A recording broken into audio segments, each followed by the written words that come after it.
somewhere high in the Himalayan forests, above the noise of the world, above the dust of the plains, the mist clings to ancient oaks and rhododendrons like a second skin. The air is cold and clean, the pines drip with morning dew, and then a flash, a streak of green and gold through the canopy. Something impossibly small, something impossibly alive.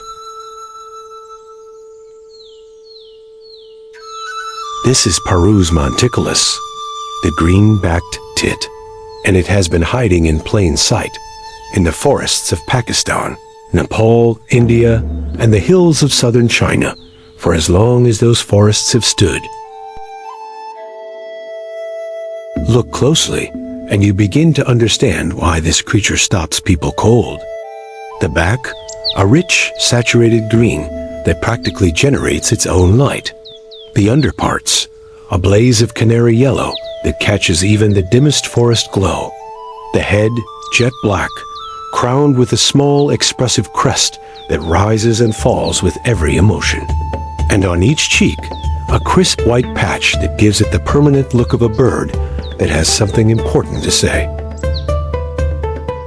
It weighs barely 12 grams. You could hold one in a closed fist and barely feel it. And yet, it carries more visual drama than birds 10 times its size. Nature, in this case, did not hold back.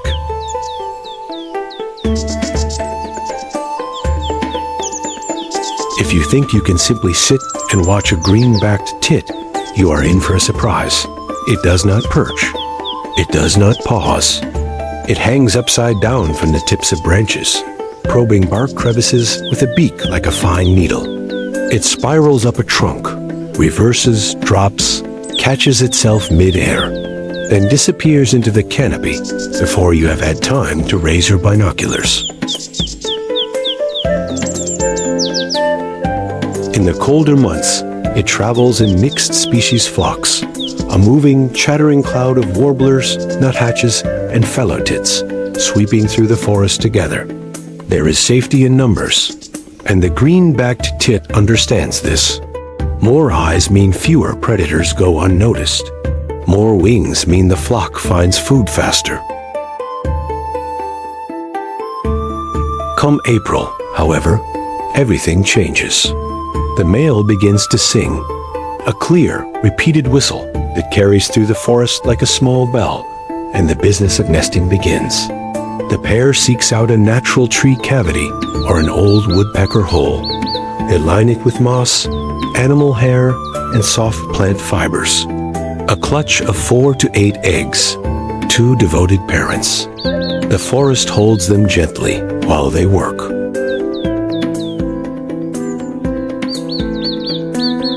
In the community of bird photographers, a tribe known for extraordinary patience and unreasonable dedication, the green-backed tit holds a particular place of reverence. It is, quite simply, a gift. The colors that seem designed for a camera lens. The mossy, textured perches that turn every frame into a painting. The bold, curious temperament that brings it closer to a still observer than most forest birds ever dare. It is not shy. It is not elusive. It simply moves faster than most people are ready for. The reward goes to those who slow down enough to meet it on its own terms. It is not just its beauty, though the beauty is undeniable. It is what it represents. A healthy forest, clean air at altitude, ancient trees old enough to hold a hollow, a world intact enough to sustain something so delicate and so vivid. When you stand in a Himalayan forest and a green-backed tit flickers past, a spark of green and gold in the mist, you are not just watching a bird. You are watching evidence that this place is still alive, still whole, still worth every effort to protect.